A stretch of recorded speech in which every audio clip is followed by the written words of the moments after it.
আমাদের মুক্তিযুদ্ধে যারা লিড দিয়েছিল তারা কারা? যুবক না? কিছুদিন আগে কোটা আন্দোলন হয়েছে না একটা? লিড দিয়েছে যুবকরা।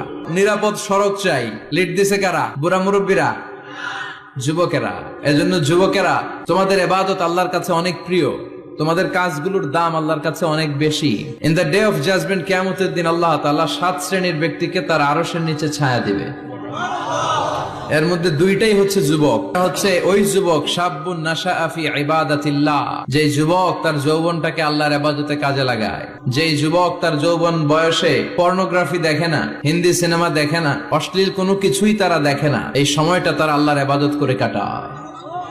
আর আরেক শ্রেণীর যুবক, যে যুবককে পাপ কাজের জন্য, পরকীয়ার জন্য অফার করা হয়, কিন্তু যুবক সেদিকে ভ্রুক্ষেপ করে না।